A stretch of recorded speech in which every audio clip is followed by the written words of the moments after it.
السلام علیکم ورحمۃ اللہ وبرکاتہ۔ اعوذ باللہ من الشیطان الرجیم، بسم اللہ الرحمن الرحیم۔ وقیل یا ارض ابلعی ماءک ویا سماء اقلعی وغیض الماء وقضی الامر واستوت علی الجودی وقیل بعدا للقوم الظالمین۔ اور زمین سے کہا گیا کہ اپنے پانی کو نگل لو، اور آسمان سے کہا گیا کہ تم پانی برسانا بند کر دو، اور پانی کم ہونا شروع ہو گیا، اور کافروں کے ساتھ معاملہ چکا دیا گیا، اور کشتی جودی پہاڑ پر جا کر ٹک گئی، اور ظالموں سے اور کہا گیا کہ ظالموں کے لیے دوری ہے۔ محترم سامعین کرام، سورہ ہود سورہ نمبر 11 اور اسی صورت سے آیت نمبر 44 یعنی 44 نمبر کی آیت کریمہ آپ کے سامنے تلاوت کی گئی۔ آیت کریمہ کا ترجمہ بھی آپ کی خدمت میں پیش کیا گیا۔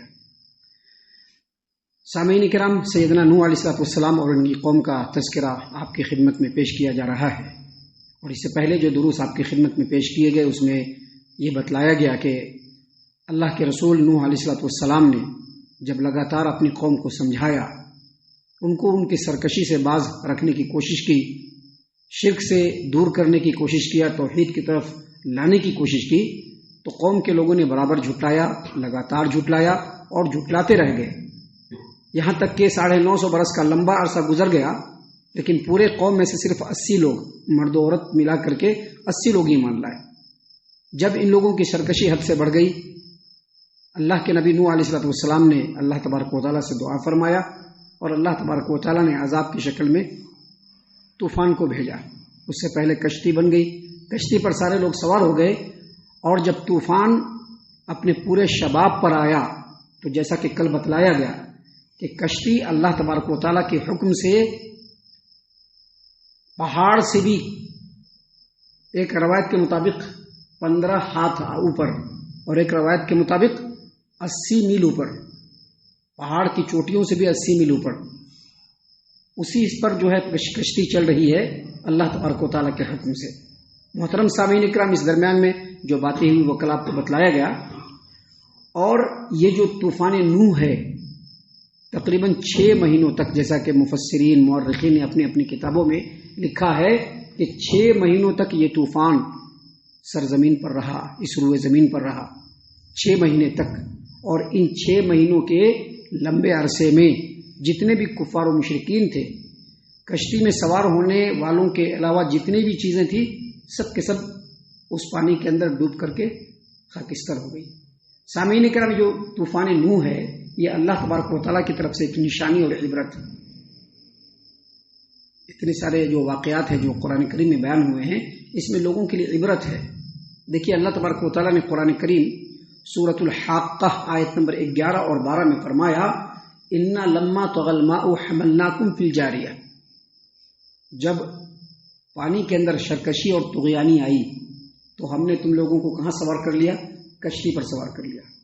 ابھی معمولی ہلکے سے تھپیڑے جب آتے ہیں اور اس کے اندر کشتی ہوتی تو وہ لڑکھڑانے لگتی ہے، یہاں اتنا زبردست طوفان، پہاڑ سے بھی 80 میل اوپر پانی کا جو ہے وہ لہر چل رہا ہے، اور اس لہر کے اوپر جو ہے کشتی چل رہی ہے، اور اس میں کشتی بچی ہوئی ہے، اس میں ایمان والے اور جو لوگ بھی سوار ہیں، جو بھی سوار ہے سب بچا ہوا ہے، اور باقی سارے لوگ خاکستر ہو گئے، سارے لوگ غرقاب ہو گئے، سب لوگ تباہ و برباد ہو گئے، کافروں کے ساتھ معاملہ چکا دیا گیا۔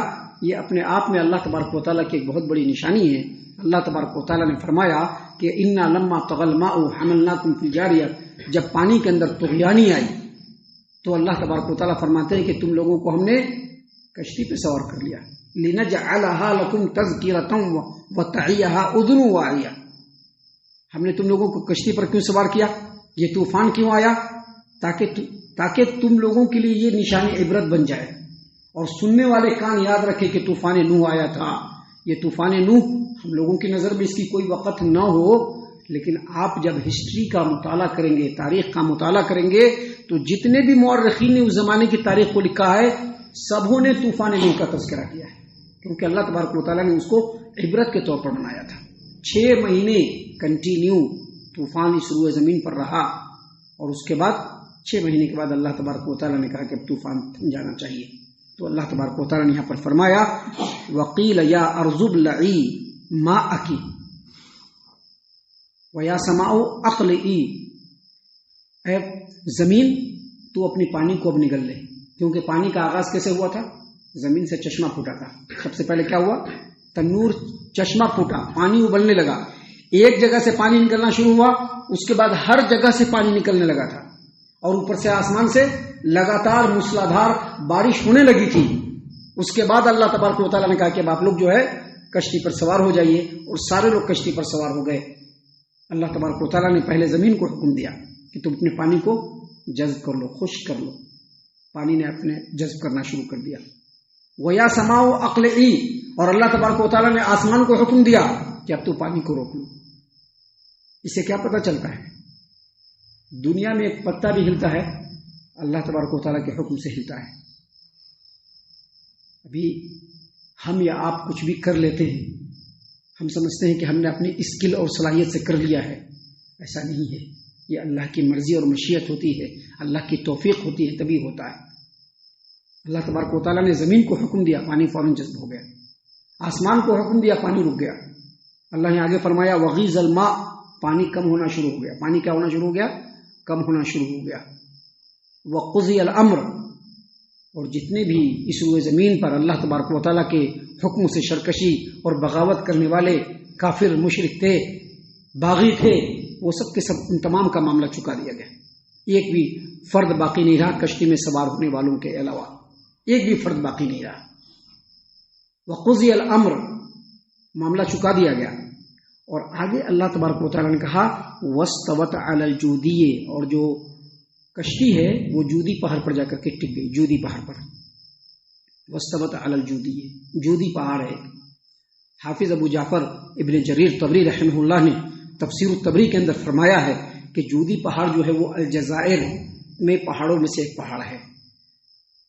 حافظ ابو جعفر ابن جریر طبری رحمہ اللہ، امام مجاہد رحمۃ اللہ علیہ جو مفسر قرآن ہیں، ان کی تفسیر میں یہاں پر لکھتے ہیں کہ وہ کہتے ہیں کہ جودی پہاڑ الجزائر کے پہاڑوں میں سے ایک پہاڑ ہے.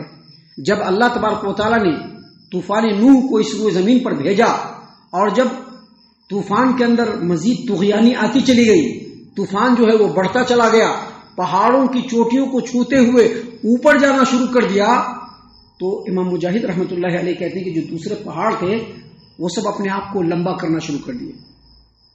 پہاڑوں کے اندر بھی جان ہوتا ہے، وہ اپنے آپ کو لمبا کرنا شروع کر دیا کہ ہم پانی کے اندر ڈوب نہیں جائیں.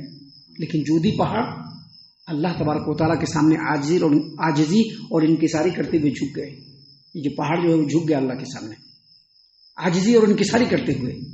کہتے ہیں امام مجاہد رحمۃ اللہ علیہ کہ جب وہ عاجزی اور انکساری کرتے ہوئے اللہ کے سامنے جھکا وہ پہاڑ، تو وہ پہاڑ کی چوٹی پانی میں نہیں ڈوبی، باقی سارے پہاڑ ڈوب گئے. کیونکہ ہم نے بھی بتلایا تھا، مفسرین نے اپنے تفسیر میں لکھا ہے کہ پہاڑ کی چوٹیوں سے بھی 15 ہاتھ اوپر یا پھر 80 میل اوپر، پہاڑ کی چوٹیوں سے بھی اوپر جو ہے وہ پانی کا جو ہے لہر جو ہے وہ بہ رہا ہے. موج جو ہے وہ اس کے اندر جو طغیانی وہ پہاڑ کی چوٹی سے بھی اوپر. تو سارے کے سارے پہاڑ کہ ہم ڈوبے نہیں بول کر کے وہ اپنے چوٹیوں کو لمبا کرنا شروع کر دیے. لیکن جودی پہاڑ اللہ کے سامنے جھکی تو سارے کے سارے پہاڑ ڈوب گئے، جودی پہاڑ نہیں ڈوبا. جب پانی کم ہونا شروع ہوا تو اللہ تبارک و تعالیٰ نے حکم دیا اس کشتی کو تم جودی پہاڑ پر جا کر کے ٹک جاؤ، اور جا کر کے وہ جودی پہاڑ پر ٹک گیا. حافظ ابو جعفر ابن جریر طبری رحمہ اللہ نے تفسیر الطبری میں اسی آیت کریمہ کی تفسیر میں یہ بھی لکھا ہے کہ امام قتادہ کہتے ہیں کہ جودی پہاڑ پر یہ کشتی جا کر کے ٹکی، سارے لوگ وہاں پر اترے اور 1 مہینے تک وہاں پر ٹکی رہی. مزید یہ بھی لکھا ہے امام قتادہ رحمہ اللہ نے یہ بھی لکھا ہے کہ وہ جو کشتی تھی وہاں پر ایک عرصے تک پڑی رہی، اور اللہ تبارک و تعالیٰ نے اس کشتی کو لوگوں کے لیے نشانی عبرت بنا دیا. حافظ ابن کثیر رحمہ اللہ اس آیت کریمہ کی تفسیر میں لکھتے ہیں کہ اس امت کے شروع زمانے کے لوگوں نے جودی پہاڑ پر اس کشتی کو جا کر کے دیکھا تھا، اس کا نظارہ کیا تھا. جبکہ اس زمانے کی بنی ہوئی کشتیاں، ابھی آپ رکھ دیجئے کسی لکڑی کو کہیں پہ، کتنے دن تک رہے گا؟ پانی، دھوپ، مٹی پڑتے پڑتے وہ سڑ جاتا ہے، گل جاتا ہے، زیادہ دن بھی نہیں لگتا ہے. 20-25 سال 30 سال 100 سال کے اندر میں سارا کا سارا گل جاتا ہے. لیکن نوح علیہ السلام کے زمانے کی بنی ہوئی کشتی کو اس زمانے کی اس امت کے ابتدائی لوگوں نے دیکھا. اللہ تبارک و تعالیٰ نے اس کو نشان عبرت بنا کر کے رکھا تھا. تو اللہ تبارک و تعالیٰ نے یہاں پر فرمایا کہ وَاسْتَوَتْ عَلَى الْجُودِيِّ، وہ جو کشتی ہے نوح علیہ السلام کی وہ جودی پہاڑ پر جا کر کے ٹک گئی. وَقِيلَ بُعْدًا لِلْقَوْمِ الظَّالِمِينَ، اور کہا گیا کہ ظالم قوم کے لیے دوری ہے. کس چیز سے دوری ہے؟ اللہ کی رحمت سے دوری ہے. ہلاکت ہے، بربادی ہے، تباہی ہے. اس سے یہ پتہ چلا کہ جو آدمی جو قوم اس روئے زمین پر اللہ تبارک و تعالیٰ کے حکموں کے ساتھ نافرمانی کرے گی، اس کو کبھی بھی نہ تو دنیا میں فلاحیت ملنے والی ہے اور نہ ہی آخرت میں فلاحیت ملنے والی ہے. دنیا چونکہ امتحان گاہ ہے، شرکش لوگوں کو اللہ کی مشیت کے مطابق چھوٹ ضرور مل جاتی ہے، جیسا کہ فرعون کو چھوٹ ملا تھا اور بھی دوسرے لوگوں کو چھوٹ ملا.